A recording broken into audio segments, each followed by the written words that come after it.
officiel Papa Kenny. Voilà.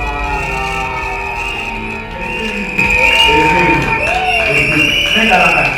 Eu vou dar aqui a mão. Fabrice Ngoikazaki. En tout cas, alias Koyo, patience. Na prometaba yo un jour na changer promesse na réseau ko.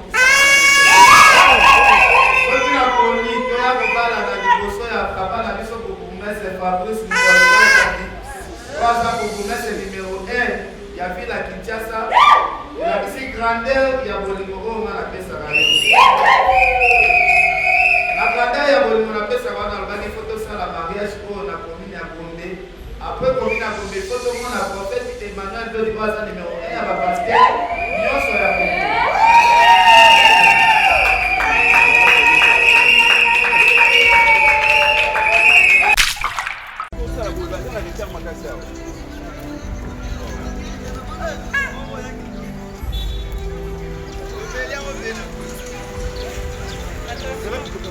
Malembe attention.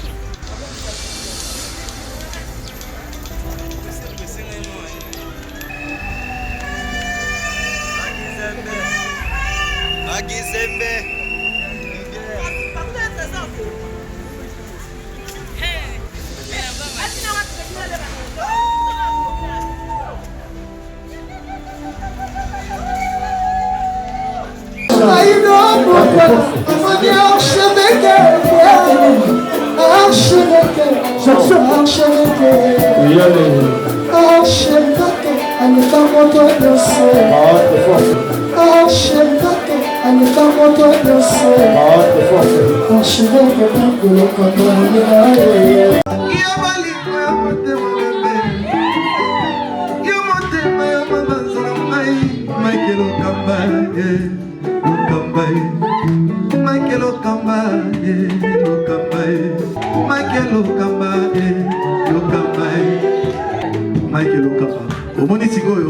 L'artiste, c'est l'improvisation.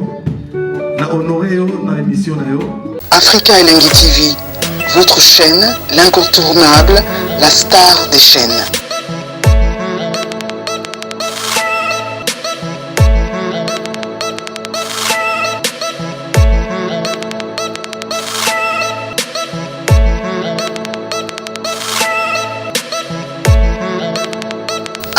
Africa Elengi TV, la magie de l'info.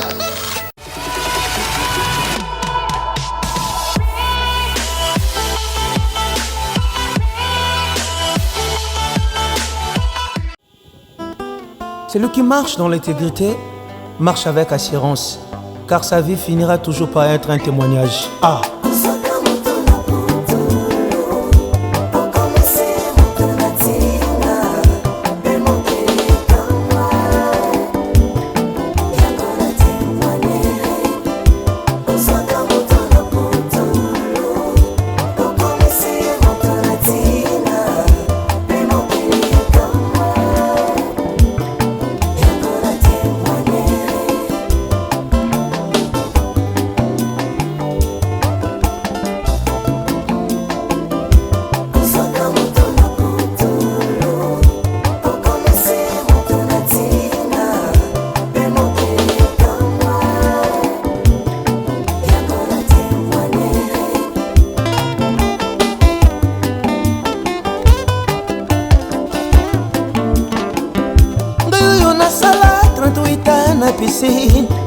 Koluka moto akobwakanga na mai kasi nakutani na moto sikolinga zayelonga tongole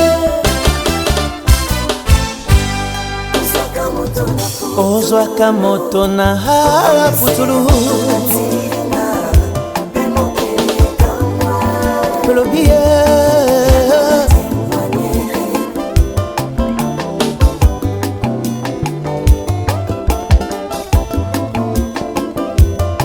ramène à la vie, même ceux qui sont morts. Onyo se kufaki kosekwa asi elumi maloba bande konaye kasi solo rasa so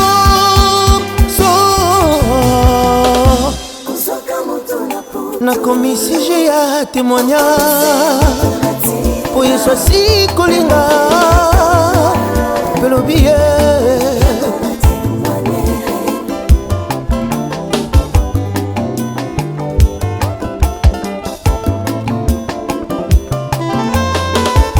rejeté, méprisé, mais enfin un héros.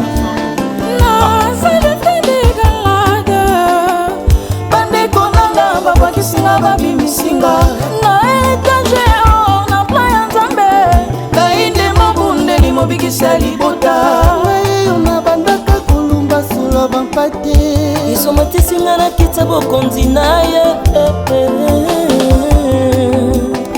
tikanga na yemba mpe na témoigne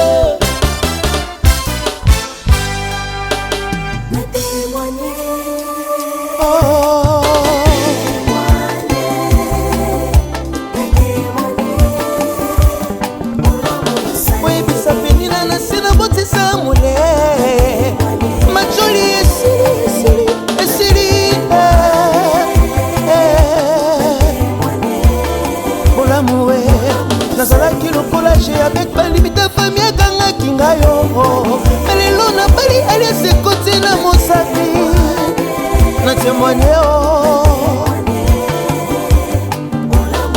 po yesu akomisipi nanga sujet ya témoignage inyoko esili ye alwa pekwe ye kolela yesili yango nayembi bolamu yosali.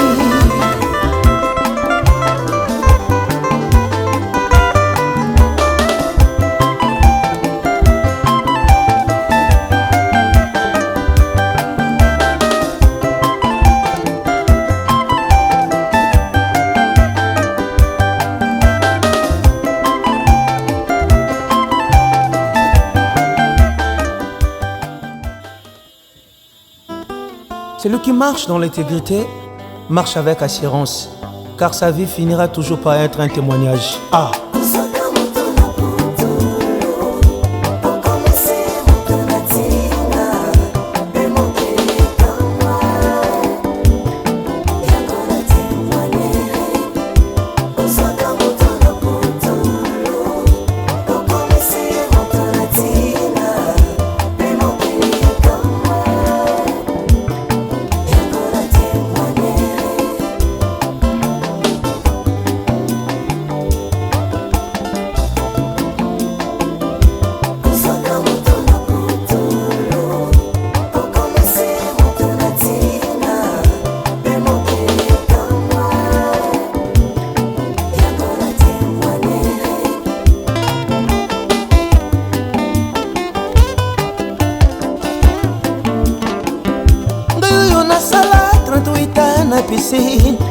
koluka moto akobwakanga na mai kasi nakutani na moto asikolinga zalilonga tambole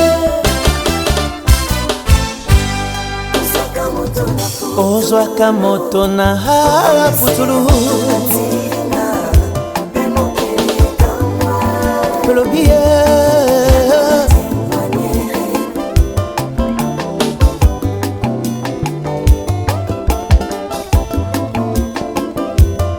ramène à la vie, même ceux qui sont morts.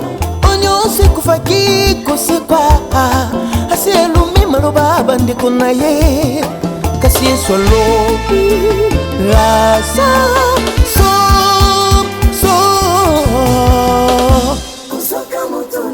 nakomi sujet ya témoignage po yesu asikolinga pelobi ye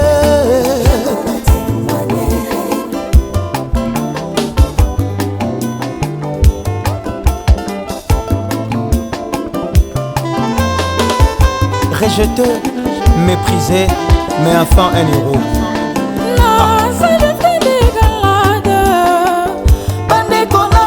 Bakisinga babimisinga na etage or na plan ya nzambe nainde mabundeli mobikisa libota yo na bandaka kolumba solo bampate isomotisinga na kita bokonzi na ye tikanga na yemba mpe na témoigne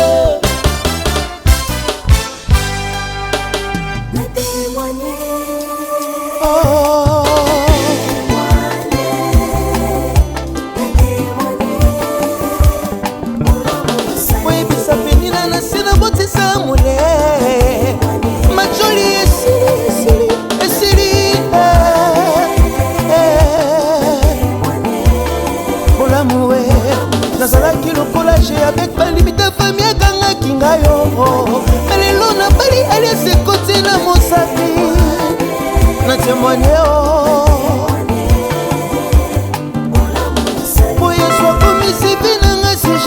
témoignage inyoko esili alwa pekweye kolela yesili yango nayembi bolamu yosali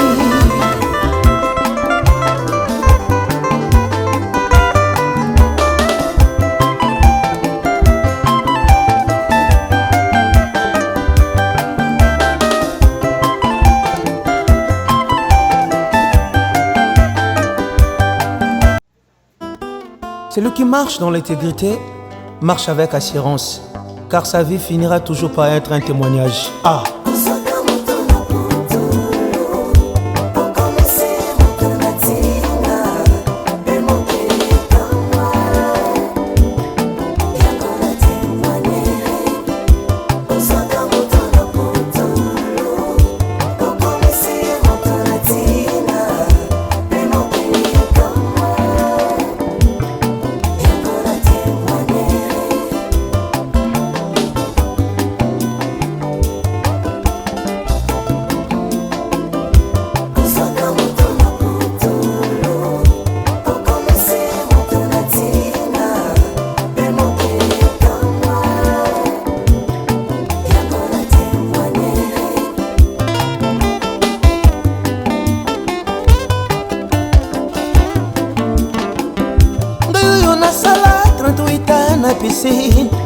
Koluka moto akobwakanga na mai kasi nakutani na moto sikolinga zayelanga tambane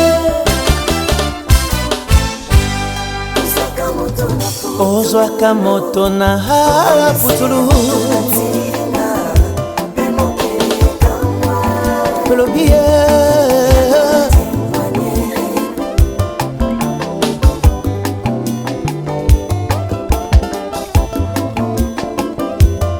ramène à la vie, même ceux qui sont morts. Onyo sekufaki kosekwa asi elumi maloba bande konaye kasi solo la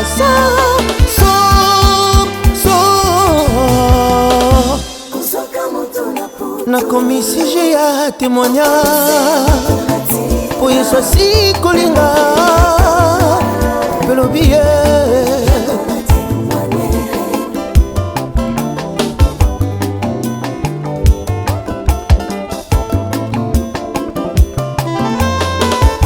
rejeté, méprisé, mais enfin un héros. Non, ça le fait des galades. Bande konanga, baba kisinga, babi misinga. Na etage, na playa nzambe.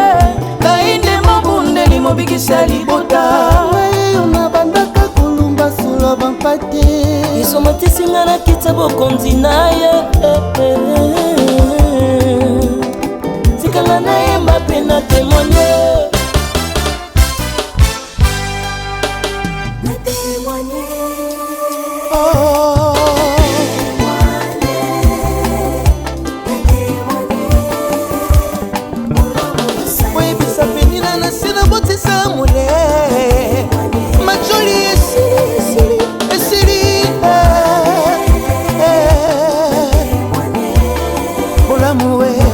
nazalaki lokola je avec balimita fami akangaki ngayo melelo na bali alias ekoti na mosapi na témoigne po yesu akomisi vi nanga sije ya témoignage inyoko esili alwa pekweye kolela yesili yango nayembi bolamu yosali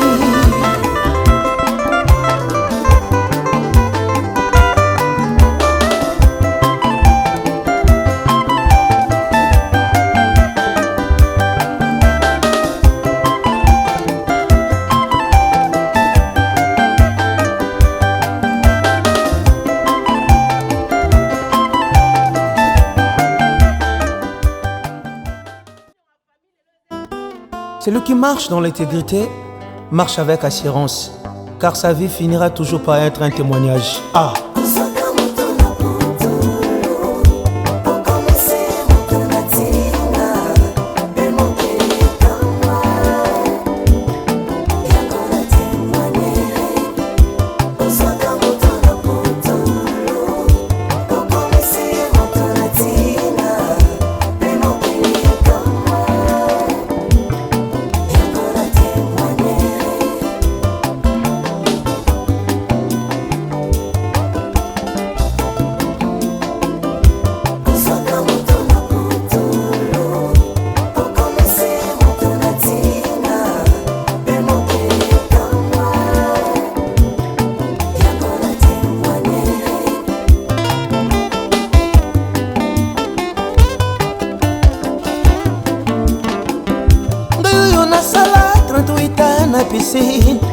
Koluka moto akobwakanga na mai kasi nakutani na moto sikolinga zayelanga tambane ozwaka moto na putulu pelobie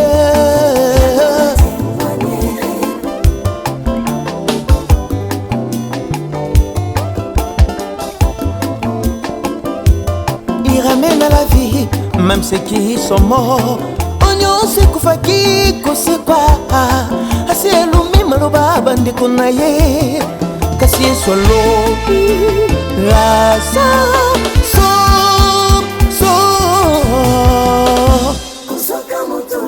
na komisi j'ai ya témoignage pour yeso si kolinga pelobie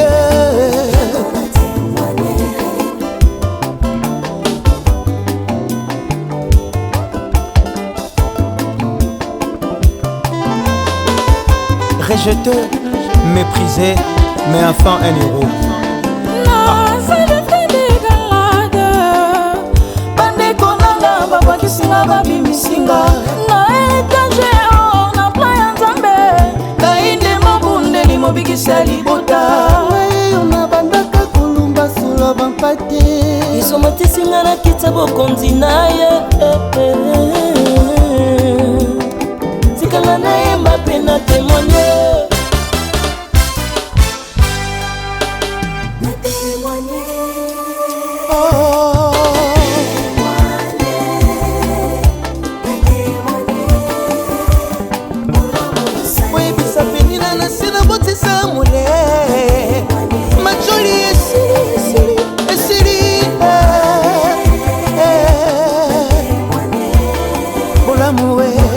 nazalaki lokola je avec balimite famille akangaki ngayo alelo na bali alias ekoti na mosapi na témoigne po yesu akomisi vi nanga sujet ya témoignage inyoko esili ye alwa pekweye kolela yesili yango nayembi olamu yosali.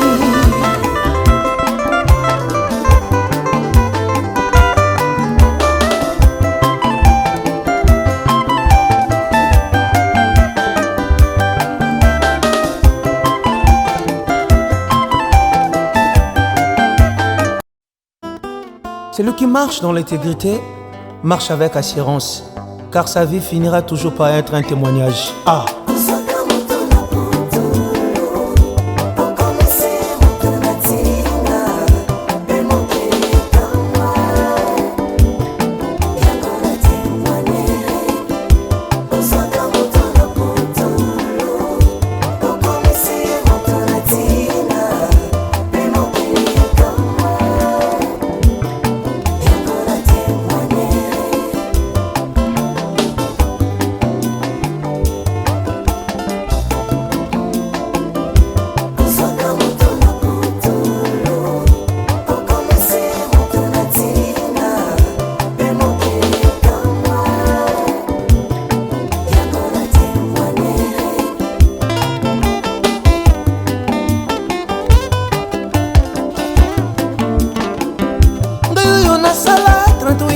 na piscine koluka moto akobwakanga na mai kasi nakutani na moto sikolinga zayelanga tambole ozwaka moto na putulu pelobie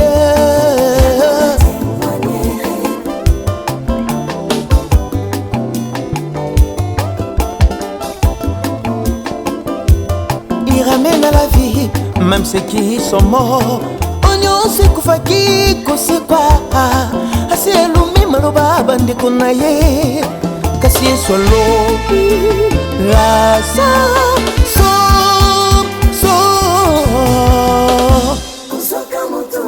nakomi sujet ya témoignage po yesu asi kolinga pelobie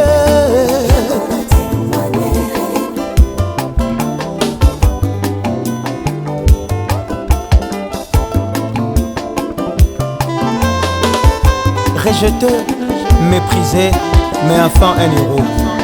Non, ça devrait dégalade. Bandeko nanga babakisinga babimisinga. Na etage na playa nzambe. Kainde mabundeli mobikisa libota. Weyo na bandaka kulumba solo bampate. Isomatisinga na kitsa bokonzi na ye. Sikanga na ye mbape na témoigner.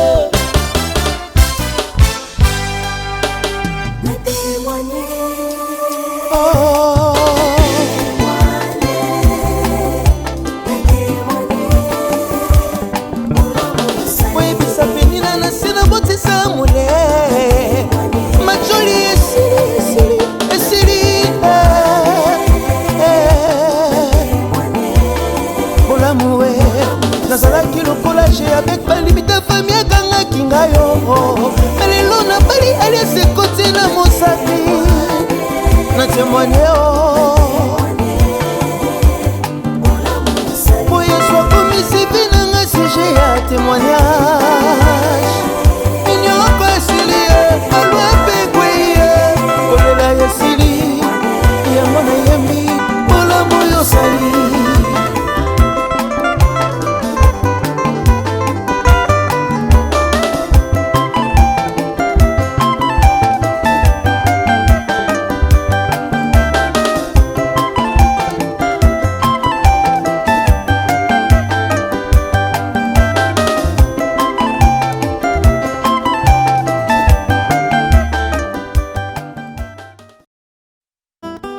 Celui qui marche dans l'intégrité marche avec assurance, car sa vie finira toujours par être un témoignage. Ah!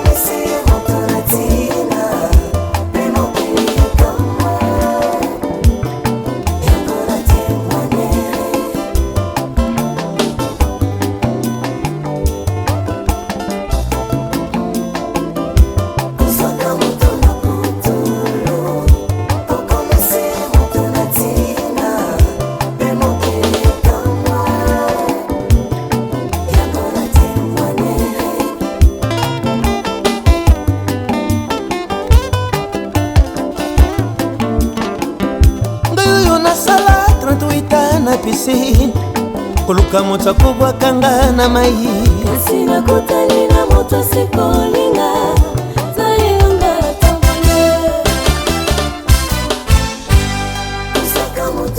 ozwaka moto na putulu pelobie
moi je vais poser la question de notre famille à M. Sunga Bolero, à qui nous avons fait effectivement de se lever pour confirmer si M. Makissé et Ken a versé la dose. Pouvez-vous lever une minute pour confirmer si M. Makissé va verser la dose?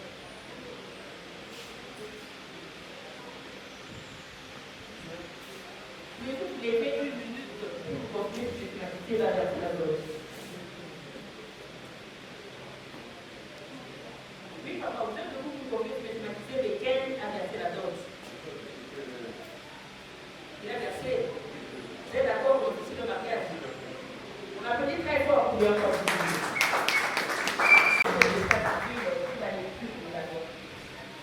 Pour l'État, c'est parce que j'ai tenu moi-même à honorer mon jeune frère. J'ai tenu moi-même à honorer mon jeune frère. Quel est quand vous êtes à dossier, non, vous n'avez pas tel la pour nous habiter, il faut la sauver ça. Alors, il va dans la cellule, on va alors, merci. L'extrait de la loi numéro 87, barre 010, du 1er août 1987, tel que modifié et complété par la loi numéro 16, barre 008, du 15 juillet 2016. L'article 330. Le mariage est un droit reconnu à toute personne. Ces droits impliquent la liberté de faire le choix de son partenaire et de fonder une famille. Cependant, il est interdit, le mariage étant monogamique en droit congolais. Aussi, le choix du partenaire ne peut porter que sur une personne de sexe opposé, parce que le mariage de personnes de même sexe est interdit dans notre pays. Le but du mariage, l'article 349. Le mariage a pour but essentiel de créer une union entre un homme et une femme qui s'engagent à vivre ensemble jusqu'au décès de l'un d'entre eux, pour partager leur commune destinée et pour perpétuer leur espèce.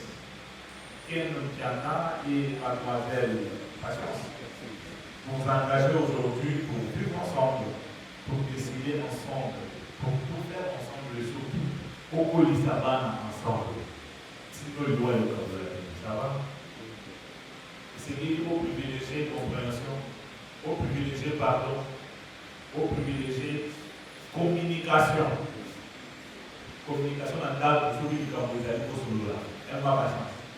Pour lui payer une gongani, le solo là, papa. Le papa qui est là, on ne peut pas le solo là. Au solo là, on peut le solo là dans la chambre. Pour la nuit, dans la chambre. Parce que moi, dans la zawana, chauffeur à zawana, jardinier à zawana, au soir, on peut dire pas qu'il y a la masse de solo. Et l'autre week-end, à Sindicati. Pour lui, maman, pas chance, une bataille. Oh, moi, il y a la BNP. Et c'est que le beau chéri m'a parlé de Nicolo. Mariage, il va apprendre à Nicolo. Il va apprendre à parler à Nicolo. Il va apprendre à Nicolo. Il va apprendre à Nicolo. Ok? Papa, qui est le voilà. Le mariage crée le ménage. Le ménage. Il décide en concertation avec son épouse. Droits et obligations réciproques des époux. 453. Les époux sont obligés, mutuellement à la communauté de vie. Ils sont tenus de vivre ensemble et de consommer le mariage. Il y a un temps pour tout, plus de jour.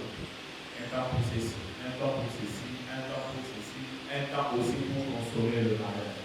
Il va à Mayou, il va à Sebo, il va à Sebo, il va à et pour lui, nous avons dit, il a arabe, il y a 5 ans. Ok. On a patience, pour lui, nous avons dit. Et vous question, on va la voir, autant d'habitude, on a dit que nous pas jouer le rôle dans les séries. Quel a joué le rôle en tant que mobile, en tant que papa, en tant que chef à ménage. Il faut jouer le rôle en tant que maman, en tant que moitié. Et souvent, en tant qu'une bonne femme, qui doit procurer du bonheur à son âme. celui qui trouve une bonne femme trouve le bonheur. Ken trouve ce bonheur-là en toi. Ça va? Les époux sont obligés d'habiter ensemble. Partout où on choisit de résider, et c'est dans l'intérêt du mariage. Vous devez habiter ensemble. 458, les époux se donnent soin et assistance réciproque. Soin et assistance réciproque. 459, les époux se doivent mutuellement fidélité, respect, considération, transparence, confiance, protection et affection.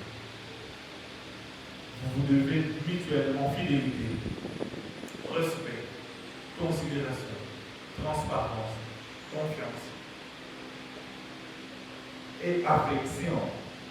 C'est que dans le mot pour la stabilité à couple, et patience, stabilité, nous pouvons avoir une stabilité qui est beaucoup stable. Il y a peu de bonheur et dans un couple. Papa, papa, camarade, ils vont vous accompagner juste avec le conseil. Mais la stabilité, cherchez vous-même cette stabilité. Ça va? Qui bien sûr? Un temps pour aller au travail, un temps pour faire ceci, un temps pour consommer le mariage, un temps pour s'occuper de sa femme et de son mari, un temps pour s'occuper de ses enfants. C'est tout à fait normal. Ça va être la minorité. Au plus moi, sinon, dans Dubaï. Au moins, parce que c'est pas un mariage, les gars qui, aujourd'hui, ils vont dans la safari, puis tu vas dans 2 jours, un week-end, et là, moi, c'est là-haut. C'est une façon de consommer le mariage. Ça va? Moi, je peux plus faire la patience. Ça va romantique. Quel? Je veux savoir sinon c'est un truc. Quel? Qu'est-ce que ça joue? Quel hôtel? Valérie. Parce que ça vient à donner. Quel? Sur le bien à l'année. Wapi caméraman principal. Wapi yeux. Quel? Pour changer pour moi, patience, c'est d'abord pour papa, puis ça y est la maman. Puis ça y est pour moi, quel est le qui a? Puis c'est pour moi. On dit bien.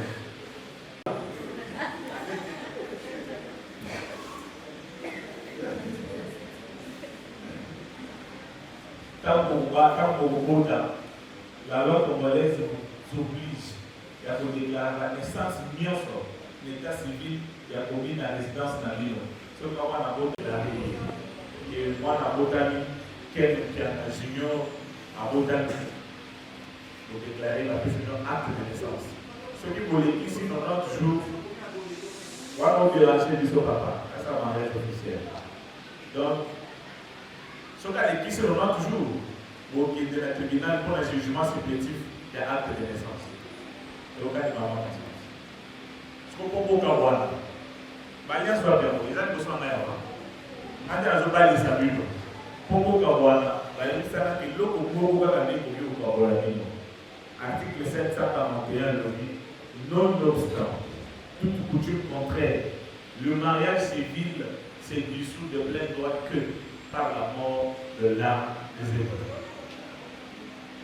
C'est seulement la mort qui peut se séparer. Ce qui lui a dit, la raison de ce mariage. Donc, mettez toutes les chances de votre côté, quelle et patience. Batou, ça a 63 ans de mariage, comme papa qui est moi de l'autre. Batou, avec ça, est respecté. Batou, il a le rôle à Bissou. Batou, il a le rôle à Bissou. Donc, ça a fait 63 ans. Donc, ça a fait 70 ans de mariage. Ce qui est plus long pour lui, aller vous dire. Ça va? Pour la direction, mon chance d'un couple, le micro. Pour que sa chance d'un couple, le micro. Pour la couple beaucoup modèle, que couple exemplaire. C'est possible. Ça va?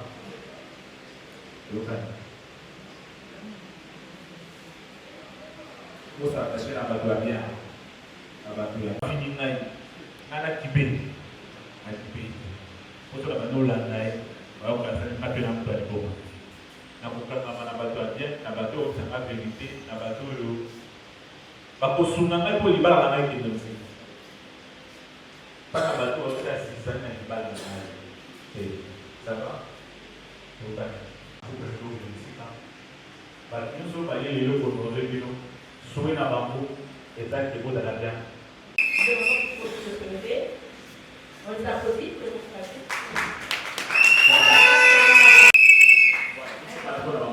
Une question que Sénat posée, la réponse est oui, dans la motion d'interpellation. C'est maintenant. Consentement des époux. Monsieur Pianaken, consentez-vous à prendre pour épouse légitime Mademoiselle Patience, ici présente, oui ou non? Il a dit oui.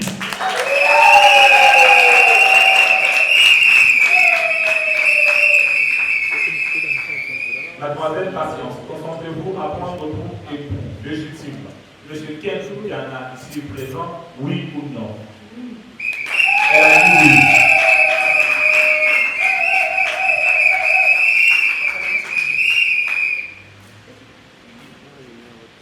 Monsieur Willy, consentez-vous à ce que M. Ken prenne pour épouse légitime Mademoiselle Patience ici présente, oui ou non? Oui. Merci.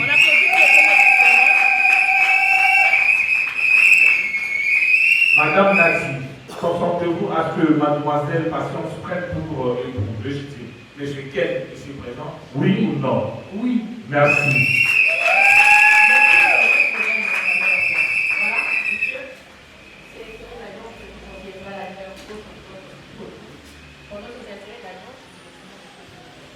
Quel Sakana Nambo?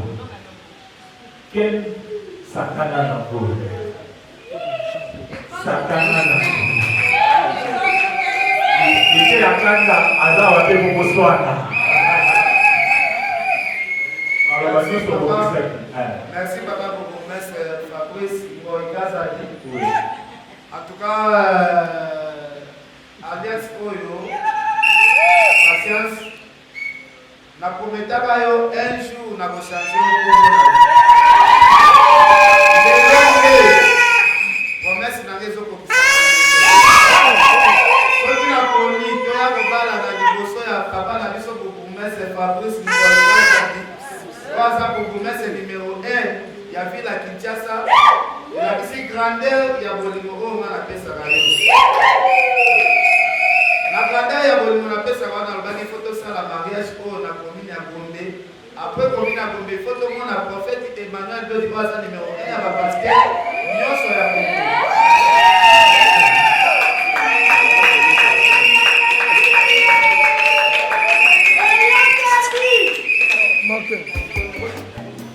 Avant patient, yo pesa kana na. Pas audio nyonso ba na ko na ba d'accord. Même ce qui Pas message nyonso ya.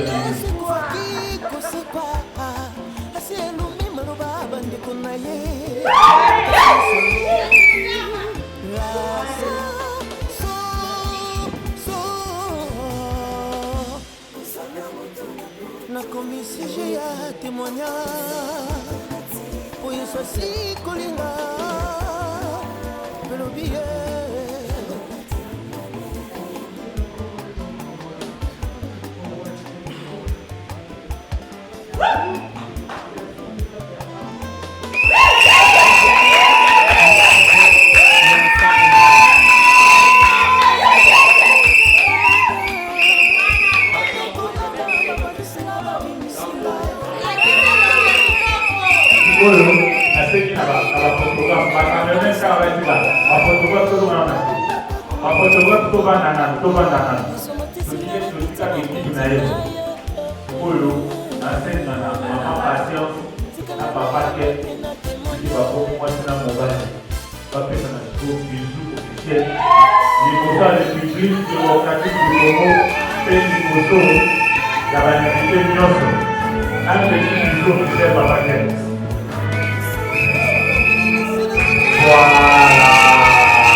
En foi de foi, je vous unis légalement par le mariage civil en présence de vos deux familles respectives, amis et connaissances, et se revêt vers moi. Monsieur et Madame Maïsé et notre très sincère félicitation.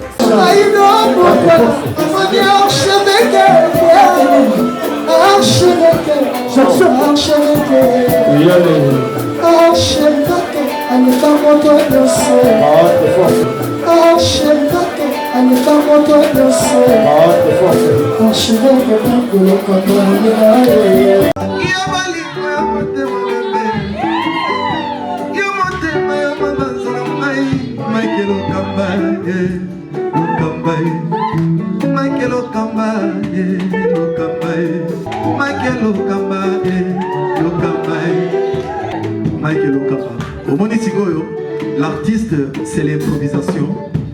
Na honoré dans l'émission. Africa Elengi TV, votre chaîne, l'incontournable, la star des chaînes.